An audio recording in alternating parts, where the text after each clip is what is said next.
Hi, I'm Femi Oke. And I'm Omar Badar, and you're in the stream. Today, 3 stories from Syria. We'll check in on the humanitarian situation in the city of Aleppo.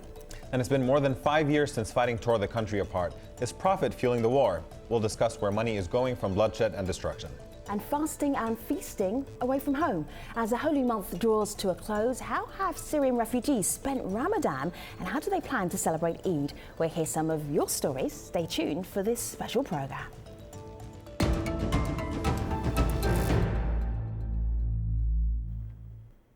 Negotiations to bring peace to Syria are at a stalemate and there are no meetings scheduled for the rest of this month. As fighting persists and refugees flee the country, who is profiting from this crisis? Omar, what are you seeing from the community? What are they saying? You know, we're actually seeing people who disagree about this. So we had an argument unfold on Facebook with Piraeus over here saying it is Assad and his friends who profit because they continue to rob the country of its wealth. Russia and Iran both profiting like all colonizers profit from their colonies. But then we had a response from Talal that's a bit sarcastic saying, oh yeah, ISIS has made no money off the sale of oil and artifacts. Turkey has made no money off of said products being smuggled. It's just Bashar and the Russians. The rest are just super altruistic angels. Now, this is just a small excerpt of that argument. Later on, they did find some common ground, but this is the kind of argument that we're actually seeing. Sure, and this is an issue that Jerusalem-based independent journalist Anthony Lowenstein talks about a lot. He's the author of the book and writer of an upcoming documentary called Disaster Capitalism. Anthony, this is very cynical of you. Are you saying that there are countries around Syria that are actually deliberately profiting from what's going on in terms of the conflict there? I wouldn't say it's cynical. I think it's just how often the global economic system works. My focus actually in the book I had last year and the film is more corporations and individuals who are making money from conflict. So in this particular case of Syria, I think we should look at 2 particular areas. One, the fact that the huge numbers of refugees who are fleeing Syria and much of the Middle East going to Europe, including, of course, Africans going to Europe as well. The borders of Europe are essentially being militarized, and the companies that are making money from that, huge numbers of corporations making money from that, building walls, surveillance, weapons. This is the aim to keep refugees out. And I think we often ignore the fact that that's one way that war, in fact, is wonderful for business, but also for human beings. Sure. Have you been into the region and then looked at this, and you can give us examples of the militarization? We see little snippets on it in terms of refugees trying to get from country A to country B, and then a wall goes up or barbed wire goes up. What have you seen where you can give us a concrete example of this? Very much so. So one of the things that's been existing for a while in Europe, but it's been accelerated in the last few years, is something I spent time with in Greece a few years ago, where increasingly refugee detention centres are privatised. Countries around Europe, such as Slovenia, Hungary, are looking to build walls and fences. And one thing, now I'm based in Israel-Palestine, Israel is actually a central player in this, not because Israel's always involved, but the ways in which Israel manages Palestinians who are under occupation is something that they export as an idea and through technology. So you find, for example, Israeli drone companies working with a company like Airbus, selling drones to European countries to monitor human beings. Yeah. You find surveillance companies doing exactly the same thing. So what I'm arguing and showing through various companies and corporations and individuals is that war is profitable. And one final thing, when the war in Syria has been escalating every week, American military corporations such as Lockheed Martin, Raytheon, they're excited about the fact that the US is getting more and more involved militarily, and their profits are going through the roof. In fact, after the Paris terror attacks last November, that awful terrorist attacks by ISIS, their share price went through the roof. Now, I'm not suggesting there's a connection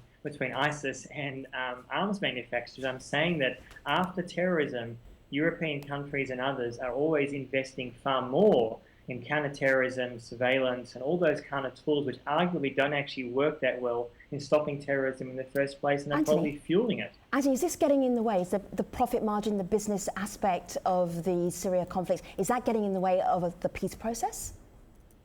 I'm not sure if it's getting in the way, but I think it's certainly complicating the situation. I mean, I'm not arguing, say, that Assad and the various opposition parties are not sitting down in Vienna because of a military, company in America. No.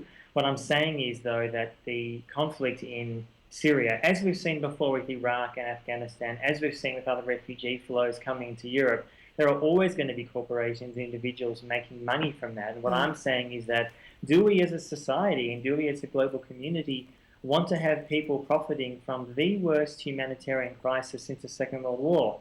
I would say no, although the fear is that as Europe itself moves more and more to the right, as we've seen from the recent Brexit vote, as we've seen from many European countries, citizens either don't care or they actually are very happy about the fact that their countries and their governments are putting up walls and spending billions and billions of euro to keep refugees who are mostly Muslims out. That to me is a short-term non-solution which doesn't do anything to deal with the crisis in the Middle East at all. Anthony, it's good to talk to you. Thank you very much for kicking off this show as we're looking at to see what Syria is doing right now and our Syria update. Thanks, Anthony. Thank you.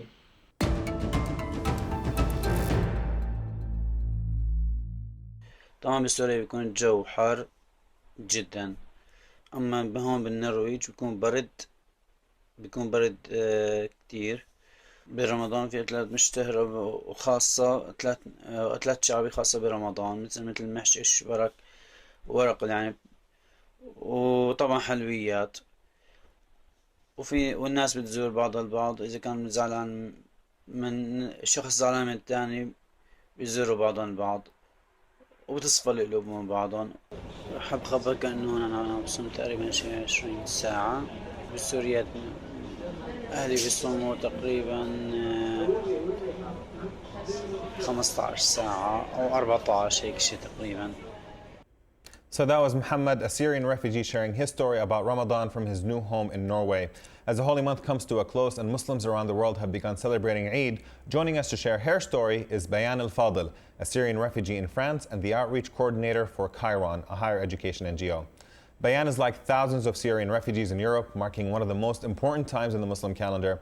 And we have a question right off the bat for you, Bayan, here from our video comment from Sophia in Trinidad and Tobago. Check it out. Surely this must have been very challenging for Muslim Syrians to observe Ramadan. So my question is, how did Muslim Syrians observe Ramadan? Bayan, just from the people you're in touch with in Syria, what has Ramadan been like? In Syria? Mm-hmm.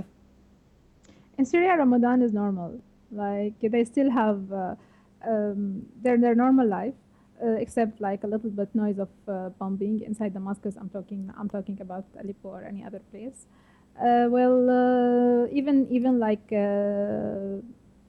all like the Eid now is still like the children, the games in the streets, everything is normal. Like the restaurants also, it's like full, except like it's a little bit expensive. It's not a little bit; it's a lot expensive. Bayan, yeah. give us an example of a lot expensive. So we're talking about your friends, your relatives in Damascus? Yeah. Yeah. So what does expensive mean now compared to Eid 5 years ago and Eid today? Give us an example. For example, like the meat. For example, it's for 1 kilo you need to buy it now with 6,000 Syrian pounds. It was before around like 1,000 maximum. Ooh. Okay. Yeah. Wow. Let me show you a picture here. This is your family. You sent this to us a little bit earlier on my laptop here. So your Eid compared to Damascus Eid right now. Here's your sister. Here's your mum. What's your Eid been like today? Well, there is no Eid actually. Like Eid is family. Eid is to go to see as Muhammad said. Like you go to see family. You have Eid. Yes, this is small amount of money that Big Brother gives to you. Yeah. It's all of it. Like we miss it all. You just like if I need to do the maximum, I will like buy a new clothes and I just go somewhere to have some coffee. But this is not Eid. So you had coffee. Just to go to the bay. Your Eid today was you had coffee in Paris. Yes. Yeah, exactly. that's it. Yeah, that's Oh, you I made me try sad. to do the maximum. That's it. We need to help you out with some more Eid celebrations here. I'm just looking back at when you last were on the stream, and you looked very different. Your demeanour was very different, and you had a really tough time. So this is November 2015. Have a look at this, everybody. We had a lot in Syria. I had everything almost. I had my job, a decent job actually. Yeah. I had a house, I had a car, I had, all of that doesn't matter. What actually it's really matter is the people I grow up with and the neighborhood, friends. Each one become in a different country. so it's almost impossible to reunion again. So and to leave all of that and to start your own life again in Turkey, and you have to start from the 0 point. And believe me, it's not easy. Especially, I have my mother with me, so to change to change everything and to go back again from the 0 point and build something, especially the language. It's not easy to each country you have to learn Sure. their language, and then again to destroy everything you build in Turkey, and then you need to start all over again in France. So it's been a difficult year. It's just looking at your face there and looking at your face now, it's a different person. What happened to you? What's happened? Well, I get accepted to be like a student at Sciences Po. I get a chance to be accepted. Yeah. I only the only thing I really concentrated about, like, instead of being helped, to give help to other people. Yeah. So I've been part of like Chiron NGO. So I can like help like newcomers to avoid the same problem I had before. So we can give them like a real hand that for language, for integration, for legal advice, so they can be really integrate in this society, like more easy than I did. So, Bayan, we actually heard on our Facebook page from Karam, who talks about his experience with Eid before and after leaving Syria. He goes, before the Syrian revolution, I was taking money from my dad each Eid and go out to buy toy guns. Now I'm a young full-time worker who lost his bachelor's degree because he wasn't allowed to finish his last 2 semesters of university, and now is forced to make a living for his refugee family in Turkey and his besieged dad in Deir ez-Zor. And we've certainly heard a lot of stories that are like this. But I'm curious, how often do you come across this as a typical thing, or have you ever come across people who've really adapted to a point to where they have a perfectly normal Eid around you living outside of Syria at this point? Do you see that at all? I took an idea from my mother today in the morning. Like, was the best thing I had.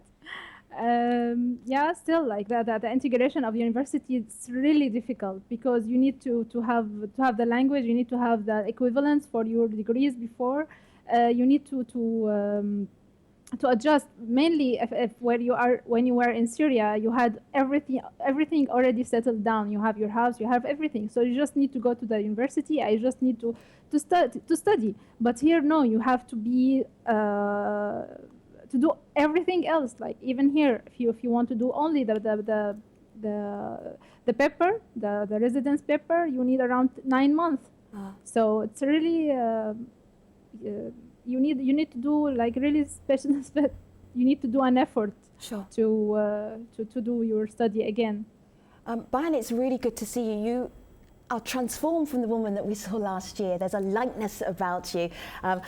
It may be because it's Eid and that cup of coffee, that celebration cup of coffee you had earlier. Maybe it's that. But thank you for updating us on your life as a Syrian outside of Syria, as a Syrian refugee, and to show us that there are positive things that happen. So we really appreciate that. Thank you very much indeed. Take care.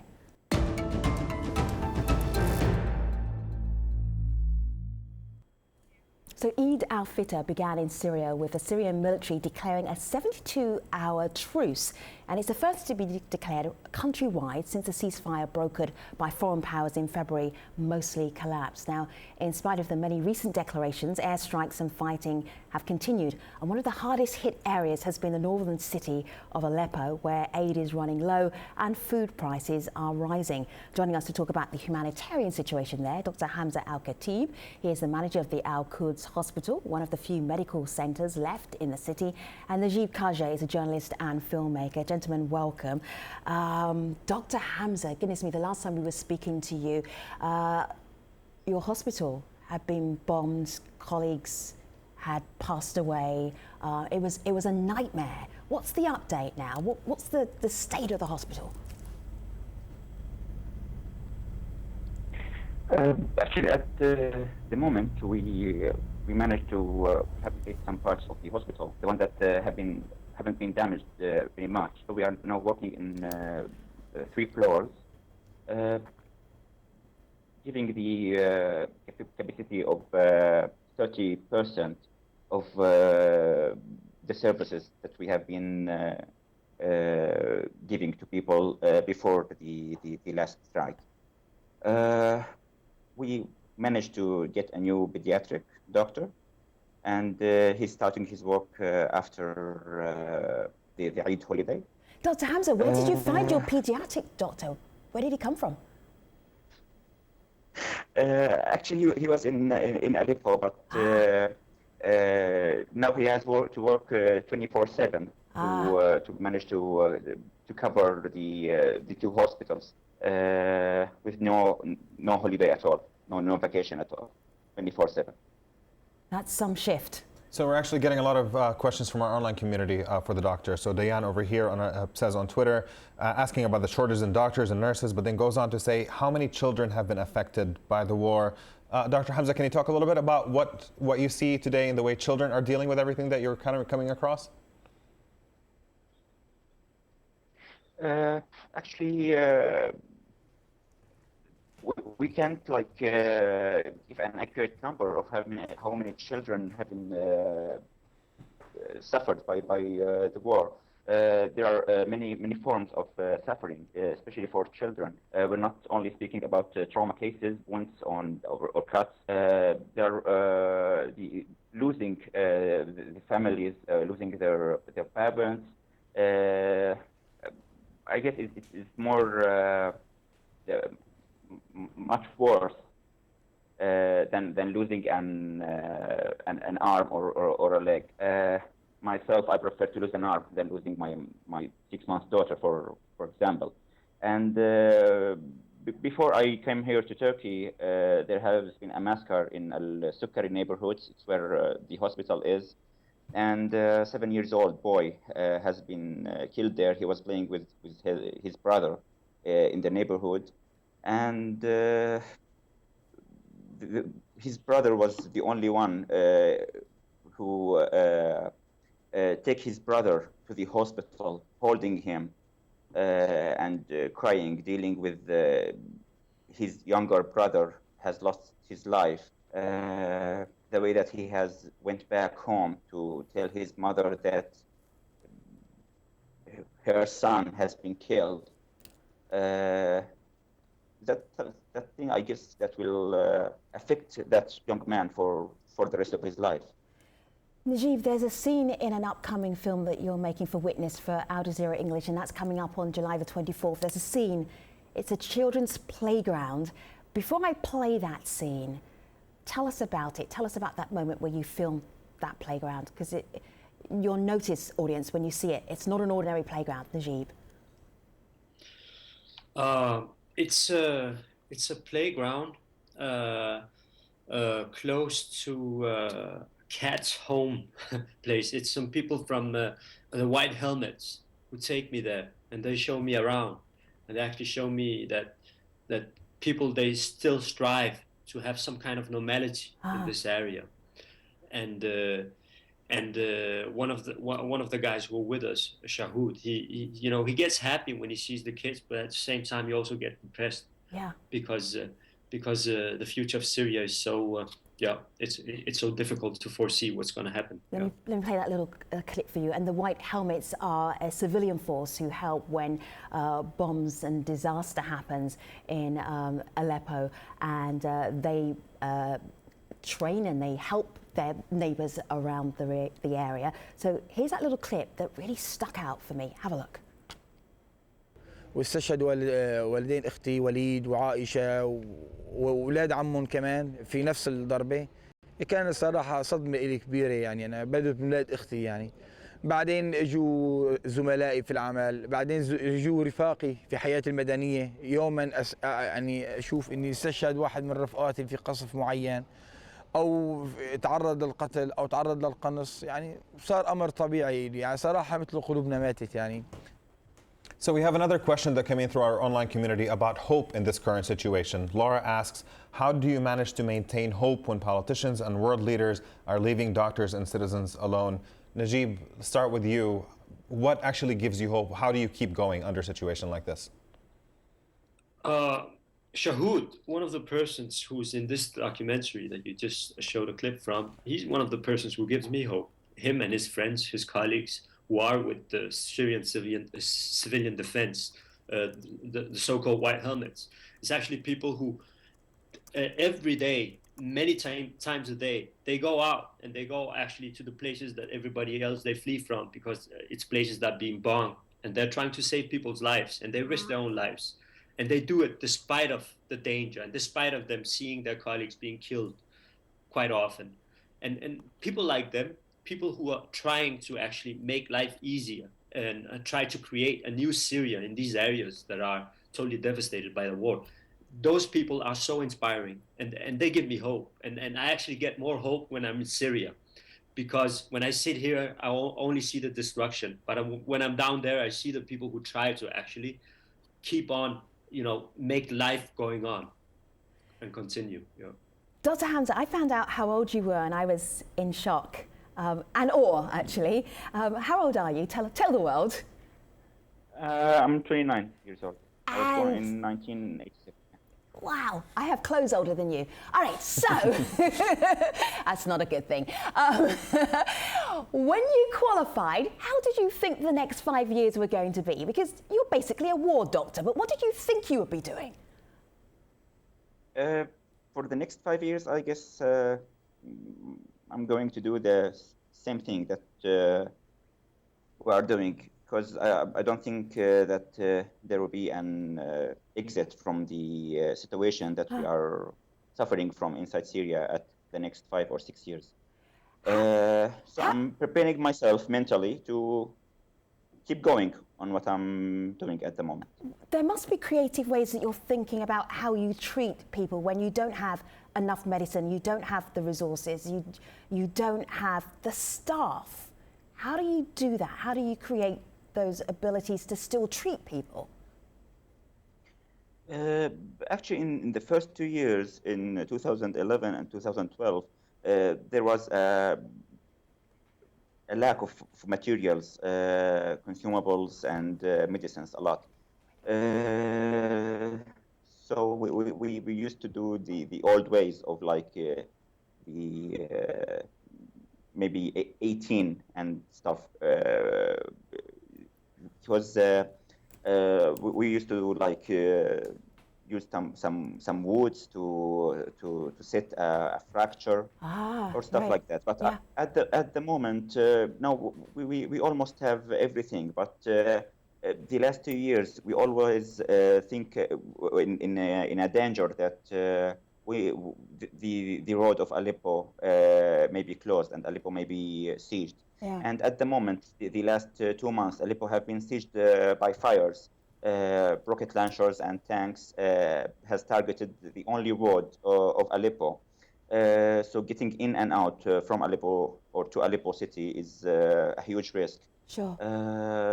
Yeah, so many of medical materials Dr. Hamza, when you have been destroyed. When you go to work, what's the thought that gets you up in the morning?